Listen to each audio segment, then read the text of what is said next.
speaking of travel, I've actually got a good travel question for you. Are you ready for this? Yes. All right. This question comes from _ a. I'm not gonna try that, man. It's just a jumble of Oh, it's just a bunch of letters. SYB X4. All right. And That's a word. This question is, my dad keeps telling me to get in the robot. What's going on?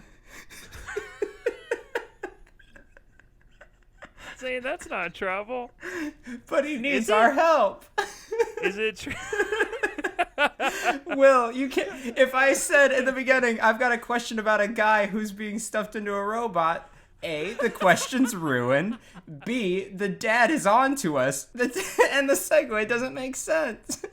You're right. Okay, so get in the robot is the question? Get in the robot. His dad keeps telling him to get in the robot, and he wants to know what's going on. Man, is that a new, boomer slang? Probably Get not. in the robot? No, I think that not? he's got a dad that's trying to get him into a robot, and he wants to know what's going on. Will, this is as straightforward as it can be. See, I was thinking it might be that boomers never grew up with electricity or TV or telephones or anything like that. Okay. And so with all this newfangled technology, they're sitting around being like, get in the robot, idiot, as like a way to diss us. I thought you were going to say, he really, really wants to be an actor. And his dad just looks at the TV. He's like, well, then why don't you just get in the robot? And he's just, why don't you just hop in the robot? He's just like, dummy. Yeah, all you got to do is get in the robot like all of them. All the people in the robot, they're on TV. Just get in the robot like Mr. Nick Cannon. I don't know. Mr. Nick, I'm watching Mr. Nick Cannon right now on Masked Singer, and he's Get in the robot with him then. It's that easy. And there's literally a person in the robot because they're disguised as a robot on the Masked Singer inside the robot. Stop sharing your feelings with me. You don't need a therapist. Just get in the robot and make money that way. I'm not paying for college. I'm not paying for camera equipment. I'm not paying for any of this stuff that you keep saying will get you to be a TV star. All you gotta do is just get up against that TV and smush yourself right on in there. And then as soon as you do, you'll just shrink and it'll be fine. Just do it, son.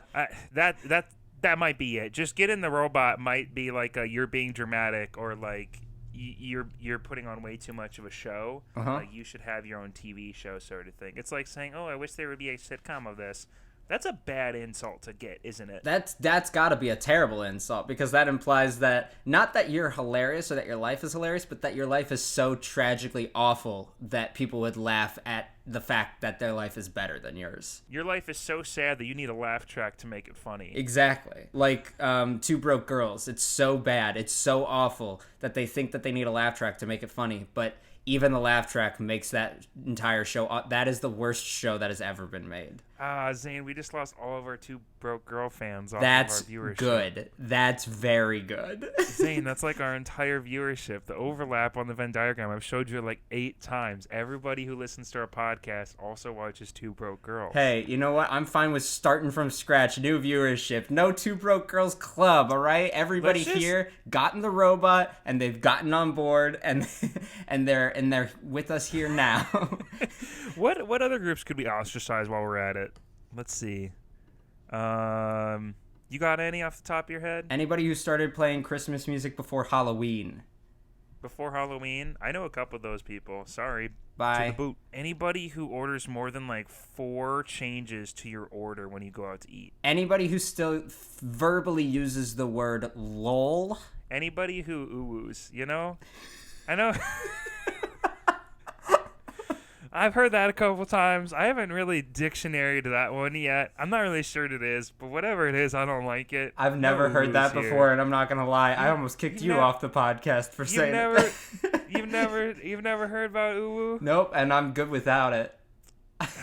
Okay, I feel like an ancient tree that is trying to uproot himself and failing at it. I got peer pressured into downloading TikTok the other day. Gross. Yeah, it's a sad thing because the first thing I realized is that it shows you a lot of girls dancing, and then when I reported back to the people who peer pressured me at work today, they said, well, that's the stuff that they think you're going to like. And as long as you keep liking it, it'll keep showing you that. And I said, all right, got me there. And that's still the reason I needed to uninstall it, though, is the thing. So It doesn't really disprove my point. Anyways, where were we? We were going to talk about why The this robot. dad wants this kid in the robot. We need to talk about it just from a not jokey perspective real quick.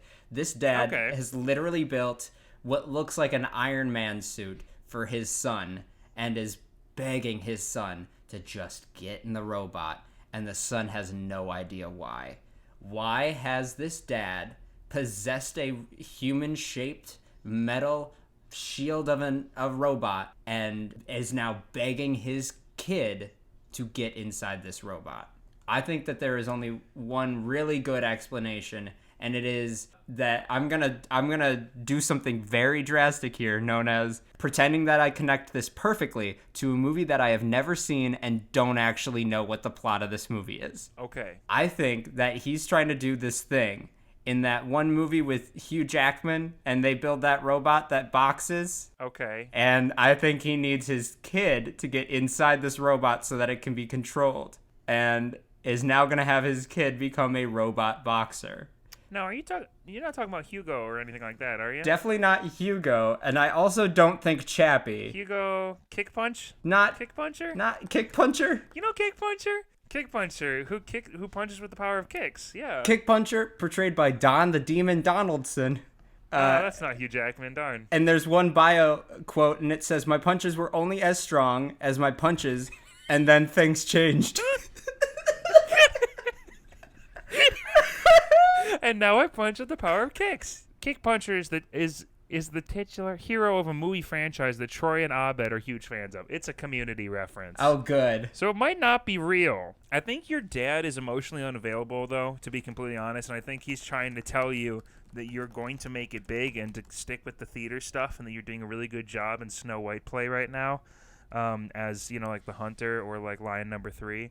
And he wants you to stick with it because he thinks you're going places, and he wants to see you on the TV eventually. And I'm going to disagree with you and go back to thinking that he wants to jam you into a robot and make you a boxer, because the movie is Real Steel with Hugh Jackman. In the movie Real Steel, he literally he controls the robot with his body off to the side. So I think he's going to pretend that he can do that, but really it's just because he put his son in the robot. Okay, that's fair.